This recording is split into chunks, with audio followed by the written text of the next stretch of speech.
নমস্কার, max video নতুন একটা ব্লগে আপনাদের সকলকে স্বাগত জানাই।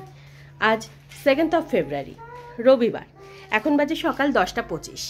এখন থেকে আমি আমার আজকের ব্লগটা শুরু করছি। আজকে যেহেতু আমি ঘরে নিজেই ছোট করে একটু সরস্বতী পুজো করব, তাই অন্যান্য ছুটির দিনগুলোর তুলনায় আজকে একটু অন্যরকম ব্যস্ততা রয়েছে। যদিও গতকালকে পুজোর প্রয়োজনীয় জিনিসপত্রগুলো সব কিনে গুছিয়ে রেখেছি, তবে এখনও বেশ কিছু জিনিসপত্র আনতে হবে। তুলতুল আজকে সকালে একটু দেরিতেই ঘুম থেকে উঠেছে, এই 9:30 9:35 নাগাদ। আর ঘুম থেকে ওঠার পর ওর প্রতিদিনে যে সমস্ত কাজকর্মগুলো থাকে সেগুলো সব সেরে এই 9:45 নাগাদ ওকে ব্রেকফাস্ট করিয়ে দিলাম। আর এবার আমরা দুজনেই রেডি হয়ে একটু বেরোচ্ছি বলতে ওই পুজোর বাদবাকি জিনিসপত্রগুলো আনতে যাচ্ছি। কি নেবে? হ্যাঁ, কিছু নেবে না এখন? আচ্ছা, ঠিক। পুজোর জন্য প্রয়োজনীয় জিনিসপত্র কিনে আমরা এই কিছুক্ষণ আগেই বাড়ি ফিরলাম।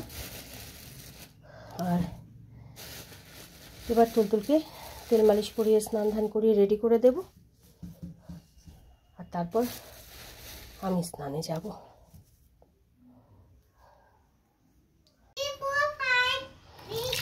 তখন তুলতুলকে তেল মালিশ করাতে যাব, ঠিক সেই সময় দুদালা দাদা দুধটা দিয়ে গেল।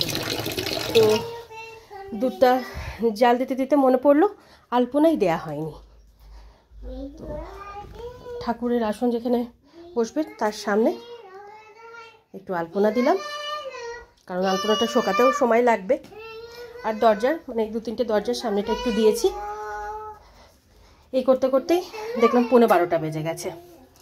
তো এখন তুলতুলকে লেবুর রসটুকু খাওয়াবো, তারপরে ওকে তেল মালিশ করিয়ে স্নান ধান করিয়ে দেবো। এখন বাজে 1টা, আর তখন তুলতুলকে লেবুর রসটুকু খাইয়ে তেল মালিশ করিয়ে স্নান ধান করিয়ে রেডি করে দিয়ে তারপর আমি গেছিলাম স্নানে। স্নান করে ছাদে জামা কাপড়গুলো মেলে এসে ঘরের পুজোটা সেরে নিয়েছি। আর এবার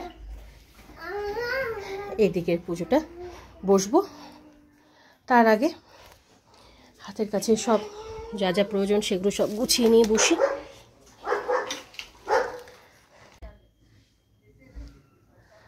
এসো, নিচে এসে বসো তো মা। হ্যাঁ, নিচে এসে বসো, আমার কাছে বসো, এসো। হ্যাঁ হ্যাঁ হ্যাঁ হ্যাঁ, নমো করো।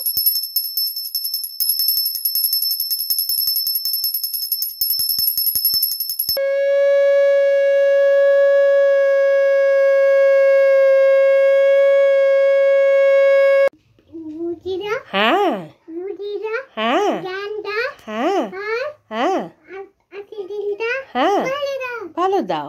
নমো করে নাও আরেকবার। হ্যাঁ, বাহ, ওঠো। এখন বাজে 2:15, আর কিছুক্ষণ আগেই আমি পুজো সেরে উঠলাম। পুজো সেরে উঠে আগে তুলতুলকে একটু প্রসাদ দিলাম, আর এখন তুলতুল আর ধানির জন্য প্রেসার কুকারে একটু সেদ্ধ ভাত বসিয়ে দিয়েছি। পুজো করতে যত না সময় লাগে তার থেকে বেশি সময় লাগে জোগাড় করতে আর গোছাতে। সেই গতকাল থেকে শুরু করেছিলাম, কিছু না কিছু বাকি থেকেই যাচ্ছিল। তো যাই হোক, আজকে যেহেতু পঞ্চমীটা এই 12টা 12:30টার দিকে লেগেছে, তাই হাতে আমি অনেকটা সময় পেয়েছিলাম গোছানোর। তো আজ বসন্ত পঞ্চমী, আর আমার পক্ষ থেকে সকলকে জানাই বসন্ত পঞ্চমীর অনেক অনেক আন্তরিক শুভেচ্ছা আর অভিনন্দন। মাম্মা, জল খাবে বাবা? আচ্ছা, দিচ্ছি। তখন গ্যাসে তুলতুল আর ধানির জন্য সেদ্ধ ভাতটা বসিয়ে দিয়ে আমি একটু প্রসাদ মুখে দিয়ে জল খেয়ে সামনের বাড়ি ভাবি বাড়ির সকলকে প্রসাদ দিয়ে আসলাম। ততক্ষণে ওদের সেদ্ধ ভাতটাও হয়ে গেছে। এবার ওদের দুজনের খাবারটাই একসাথে বেড়ে নেব। আজকে ওদের লাঞ্চ করতে অনেকটা দেরি হয়ে যাবে, কিন্তু কিছু করার নেই। এক হাতে সব করতে গেলে তখন সময়ের একটু হেরফের হয়েই যায়। এখন বাজে 3:50, আর আজকে তুলতুল আর ধানি দুজনেরই লাঞ্চ করতে প্রায় 3টে মতন বেজে গেছিলো। আর লাঞ্চের পর ওর হাত মুখটা ধুয়ে মুছিয়ে বেডে নিয়ে গিয়ে শুয়ে দিলাম। শোয়ানোর পর কয়েক মিনিট খেলা করতে করতে ঘুমিয়ে পড়েছে। আর আজকে 3:30 থেকে তুলতুলের ড্রয়িং ক্লাস ছিল, কিন্তু এখন তো তুলতুল ঘুমাচ্ছে, তাই আজকে ছেড়ে দিলাম। আজকে আর ড্রয়িং ক্লাসে পাঠাবো না। আর এবার আমি ঘরদোরগুলো একটু পরিষ্কার করব, তারপর ঠাকুরের জায়গাটাও একটু ঠিকঠাক করতে হবে।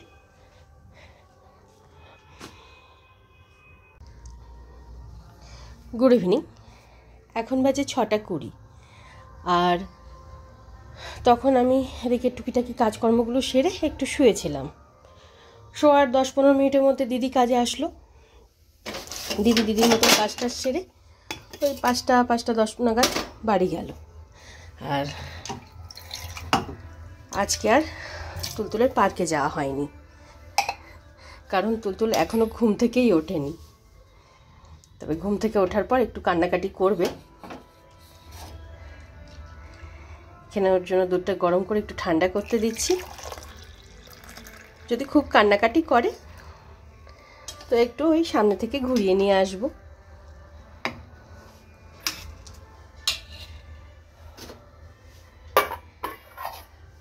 আর তুলতুল ঘুম থেকে ওঠার আগে আমি সন্ধেটা দিয়ে নিই।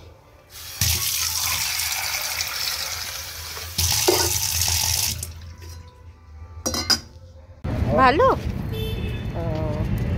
খাও।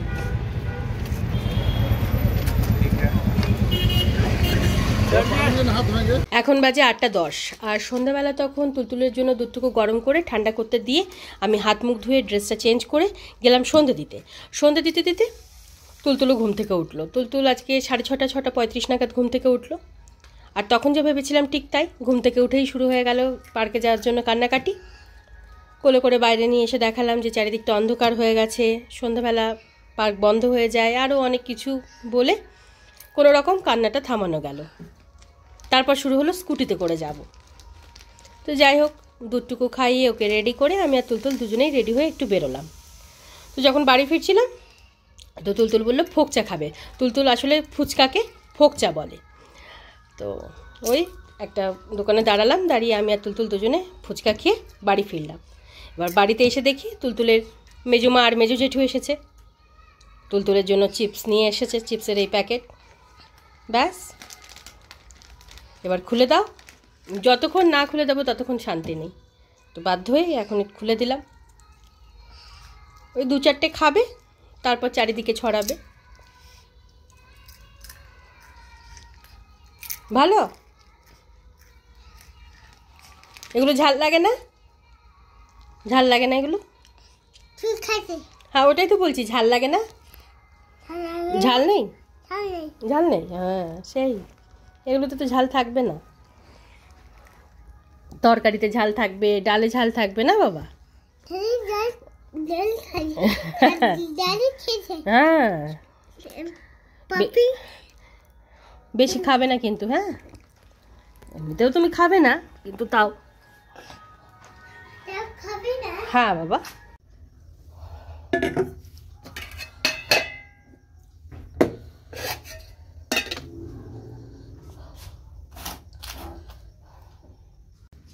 এখন বাজে 10:45। তখন তুলতুল চিপস খাচ্ছিল, আর আমি এদিকে আমার সন্ধ্যাবেলার কিছু কাজ বাকি ছিল, সেগুলোই সব সারছিলাম। আর তখন বললাম না, তুলতুল হয়তো 2-3টে চিপসই মুখে দেবে, তারপর বাদবাকি চিপস ছড়িয়ে ছিটিয়ে নষ্ট করবে। ঠিক তাই, 1টা কি 2টো চিপস প্যাকেট থেকে বের করে মুখে দিয়েছে, তাও পুরোটা নয়। তারপর চিপসের প্যাকেটটা ওখানে পড়া ছিল, মানে রেখে দিয়েছিল, আমি আবার নিয়ে এসে এখানে রাখলাম। আর তারপর কিছুক্ষণ তুলতুলের সাথে খেলা করলাম। তুলতুলের ছোট দিদি তো আজকে সকালবেলাতেই বলে দিয়েছে তুলতুলের আগামী 2-3 দিন পড়াশোনা থেকে ছুটি, ওকে পড়াতে বসানো যাবে না। তাই এখন ওর ছুটি। তারপর আসলাম রাতে রান্নাবান্না সারতে। ভাবলাম আজকে রান্নাবান্নার পর্বটা একটু তাড়াতাড়ি সেরে নিই, ক্লান্তও আছি। তাই তুলতুলার ধানের জন্য রুটি করে ওদের দুজনের রুটি গরম জলে ভিজিয়ে রেখেছি। আর আজকে রাতে আমি আমার জন্য মটরশুঁটির পরোটা বানাবো। তো মটরশুঁটির পুরটা বানিয়ে রেখেছি, আটাটা মেখে রেখেছি, মানে আটা আর ময়দা দুটো মিক্স করে মেখেছি, দুটোই একটু বেশি করে বানিয়ে রাখলাম, রেডি করে রেখে দিলাম। আজকে যে কটা করব বাদ বাকি ফ্রিজে রেখে দেব, কালকে দেখব। দীর্ঘ 15-16 বছর পর এবছর বাড়িতে আমি সরস্বতী পুজো করলাম। আগে যখন স্কুলে পড়াতাম তখন স্কুলেই সরস্বতী পুজো হতো, তো বাড়িতে সকালে ঠাকুরকে প্রতিদিন যেমন জল মিষ্টি দিই সেরকম দিয়ে পুজো দিয়ে স্কুলে চলে যেতাম। তাই সেভাবে বাড়িতে আর করা হতো না, মানে করার সময় পেতাম না। তো অনেক দিন পর মানে পুরোহিত মশাই ছাড়া নিজের মতন করে অনেকটা সময় ধরে আজকে পুজোটা সারলাম। আর গতকালকে যে কথাটা বলেছিলাম সে কথাটা আমি আবার বলছি, মানে আমাদের এখানে তো আজকে একটা দুটো জায়গা ছাড়া মোটামুটি সমস্ত জায়গাতেই আগামীকালকে পুজো হবে। তো আমার পক্ষে কিছুতেই আগামীকালকে বেলা 10টার মধ্যে পুজোতে বসা সম্ভব ছিল না, মানে হতো না। কারণ তুলতুলকে সকালে উঠিয়ে রেডি, আমি যদি নিজে ভোর 4টে-5টা যখনই উঠি না কেন, তুলতুলকে সময় মতন উঠিয়ে রেডি করতে করতেই 10টা বেজে যেত।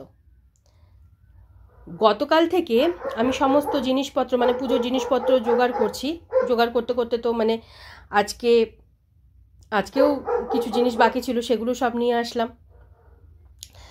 আজকে তাও তো পঞ্চমী, বেলা 12টার পরে লেগেছিল, তাই আমার পুজোতে বসতে বসতে প্রায় 1:45-1টা মতন বেজে গেছিলো।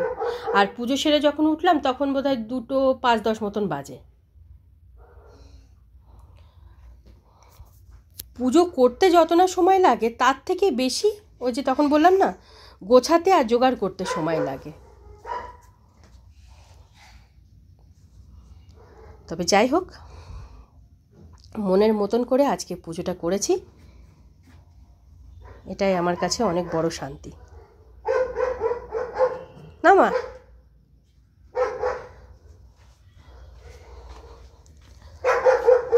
তুলতুলদের স্কুল থেকে ইনভিটেশন পাঠিয়েছে, মানে মেসেজ করেছে যে আগামীকালকে তুলতুলদের স্কুলে পুজো আছে, ওই সকাল 9টা থেকে 11টার মধ্যে যেতে বলেছে। দেখি, কারণ ছুটির দিন তো তুলতুল ঘুম থেকে ওঠে 9টা, 9:30, 10:45, তারপর ওকে রেডি করে নিয়ে যাওয়া। যদি সম্ভব হয় তো অবশ্যই যাব, একবার দেখিয়ে নিয়ে আসবো। আর কালকে তো তুলতুলকে পার্কে নিয়ে যেতেই হবে। আজকে একবার যেতে পারিনি বলে বেচারি অনেক কান্নাকাটি করেছে।